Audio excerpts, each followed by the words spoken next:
और आप विचार करिए, भयभीत वही व्यक्ति होता है जिसके जीवन में पाप होता है। निष्पाप व्यक्ति किससे डरेगा? क्यों डरेगा?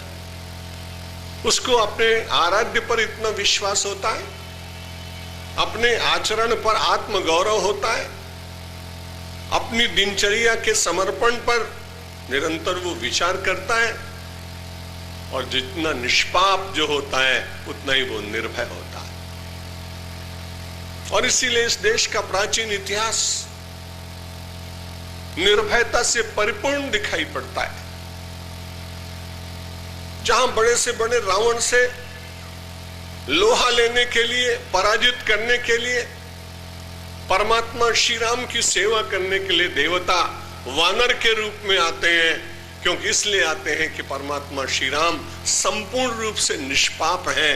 ऐसे अवतार कि उनकी सेवा करने से देवता भी धन्यता का अनुभव करते हैं। ऐसी निष्पाप पावन भारत की धरती पर मेरा और आपका जन्म हुआ। आज परिस्थितियां प्रतिकूल होंगी, लेकिन परिस्थितियां प्रतिकूल होने पर आदर्श नहीं बदले जाते हैं। आदर्शों का चिंतन बार बार करके व्यक्ति को ऊर्ध्वारोहण करना पड़ता है। पतन तो संसार में बड़ी शीघ्रता से होता है, लेकिन ऊर्ध्वारोहण करने के लिए तो कई बार पूरे जीवन लग जाते हैं। कई बार तो एक एक सोपान को प्राप्त करने के लिए एक एक जन्म अपूर्ण सा दिखाई पड़ता है, लेकिन अंतिम शिखर इस देश के प्रत्येक नागरिक का परमात्मा की कृपा की प्राप्ति रहा है। वेदांत की दृष्टि से देखें तो आत्मज्ञान रहा है, और मुझे लगता है आज नहीं तो कल भारत निश्चित रूप से अपने उद्देश्य को प्राप्त करेगा, जहां इस देश का नागरिक केवल भौतिक सुविधा का नहीं बल्कि आत्म सुख को अपने जीवन का सर्वोच्च प्राप्तव्य मानकर उस दिशा में चलने का प्रयत्न करेगा।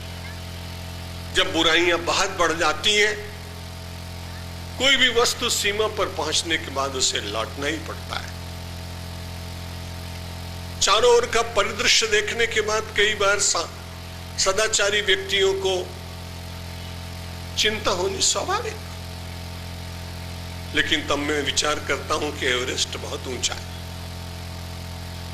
और उस एवरेस्ट पर पहुंचने के लिए कई कई वर्ष तक उन पर्वतारोहियों को प्रयत्न करना पड़ता है। और वो कई वर्षों के प्रयत्न के बाद एवरेस्ट के शिखर को जब छूते हैं, तो कोई व्यक्ति उनसे कहे कि बहुत वर्ष की साधना के बाद आपको एवरेस्ट का शिखर मिला है, अब आप यहीं निवास कीजिए। वो यात्री कहता है, पर्वतारोही कहता है कि नहीं, हर ऊंचाई पर पहुंचने के बाद व्यक्ति को उपत्यका में उतरना ही पड़ता है। मुझे ऐसा लगता है कि हम सब लोग आदर्शों के शिखर पर कभी बैठे थे, काल की गति के कारण उपत्यका में आना पड़ा, लेकिन शिखर बुला रहा है, और भारतवर्ष का वह दिव्य अध्यात्म शिखर संसार को निश्चित रूप से अपने पास बुलाकर शांति और शीतलता का संदेश देगा। ऐसा प्रत्येक भारतवासी के मन में विश्वास जगना चाहिए। इस विश्वास को जागृत करके तो हम आगे बढ़ सकते हैं, भ्रष्टाचार को मिटा सकते हैं, सदाचार की स्थापना कर सकते हैं, सौहार्दमय वातावरण का निर्माण कर सकते हैं, घृणा और ईर्ष्या को दूर कर सकते हैं, और मानव के भीतर एक ही अनुस्यूत परमात्मा तत्व का दर्शन करा सकते हैं। ये सारे सिद्धांत केवल ग्रंथों के लिए नहीं, इस समाज के लिए।